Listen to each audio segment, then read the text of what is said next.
Narito tayo ngayon upang matunghayan at pag-usapan ang talaga namang napakainit at nagpo-viral na latest issue ni Ate Erica.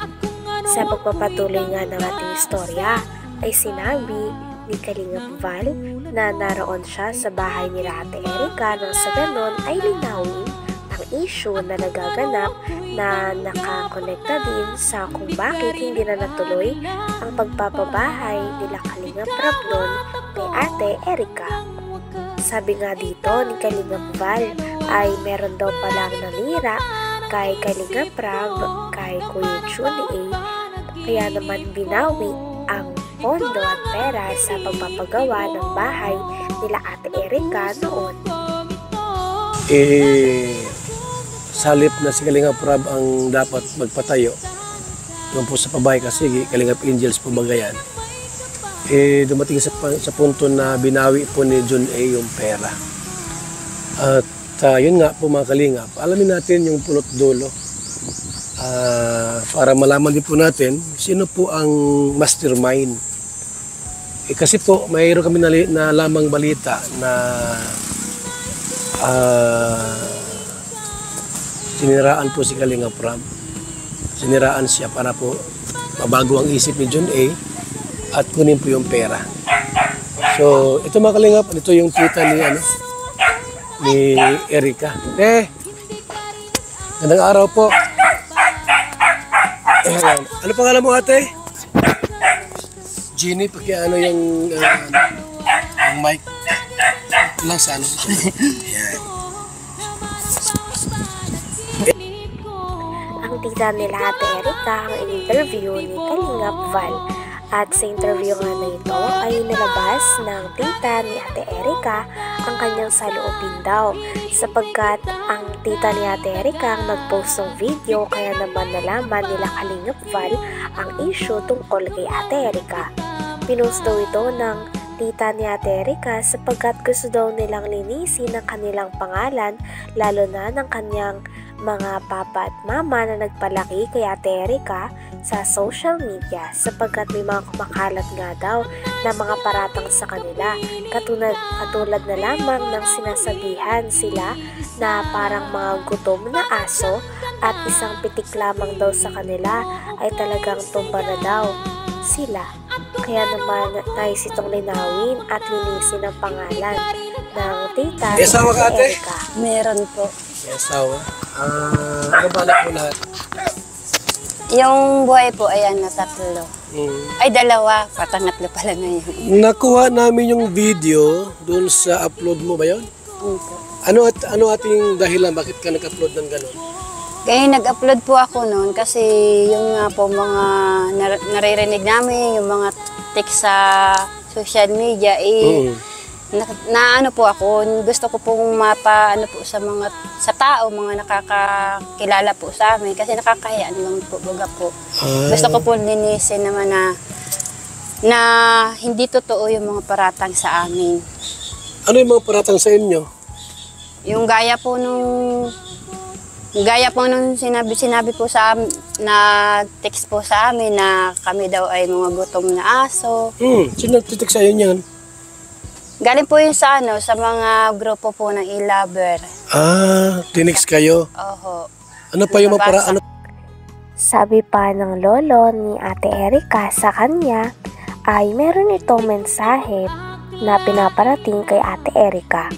Sabi nga niya na yung ugali daw nila ay talagang hindi papalampasin ng kanilang lolo, dahil para sa kanilang lolo ay pannilapastangan ito, sapagkat hindi nga nila matanggap dahil sila mismo ang nagpalaki kay Ate Erica ng ilang taon.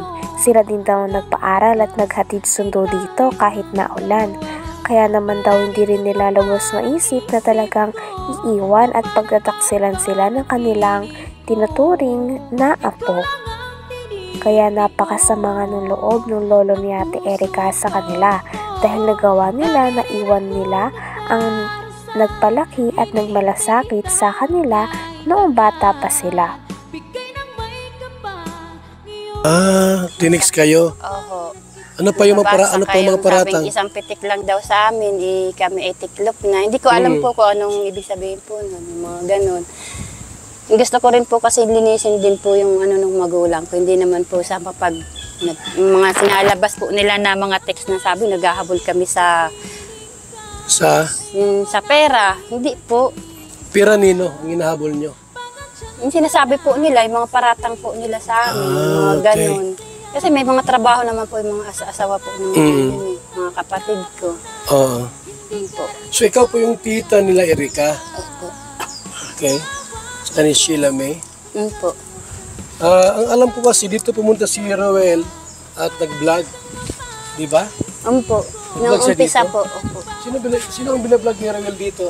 Yan po mag-asawa sila pa. Sila ang si Kuya, si ano. Opo. Kakasapin naman natin sandali.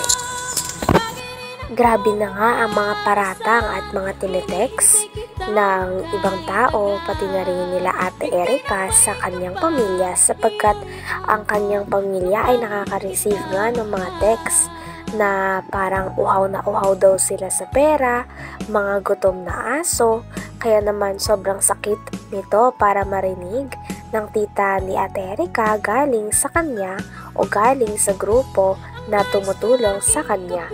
Kaya naman narito din ang tita ni Ate Erika nang sa ganon ay mabigyang linaw na hindi totoo ang mga iyon. Sapagkat paliwanag din ito na may trabaho naman ang kanyang mga kapatid pati na rin ang kanyang asawa kaya hindi naman sila naghahabol sa pera tulad ng kumakalat sa social media. Kaya naman nandun din ang tita ni Ate Erika upang ilahad din ng mga tunay na nangyari sa likod ng Na text po sa amin na kami daw ay mga gutom na aso. Sino titik sa'yo niyan? Galing po yun sa mga grupo po ng e-lover. Tinext kayo? Oho. Ano pa yung mga paratang? Sabing isang pitik lang daw sa amin, kami ay tiklop na. Hindi ko alam po kung anong ibig sabihin po nun, mga ganun. Gusto ko rin po kasi linisin din po yung ano nung magulang ko. Hindi naman po sa yung mga sinalabas po nila na mga text na sabi, naghahabol kami sa pera. Hindi po. Pira nino ang hinahabol nyo? Yung sinasabi po nila, yung mga paratang po nila sa amin, yung mga ganun. Kasi may mga trabaho naman po yung mga asawa po ng mga kapatid ko. Oo. Po. So ikaw po yung tita nila Erika? Opo. Okay. Sa ni Sheila May? Po. Ang alam ko kasi dito pumunta si Roel at nag-vlog. Di ba? Po. Nung umpisa po. Opo. Sino ang binablog? Naalala nga ni Kalingap Val na doon sa bahay nila Ate Erika, unang vinlog ni Kalingap Roel si Ate Erika. Kaya naman nagtuloy-tuloy na rin ito at na-discover nga din ni Kalingap Rob si Ate Erika at siya na mismo ang nagnais na tumulong at magpabahay sa dalaga.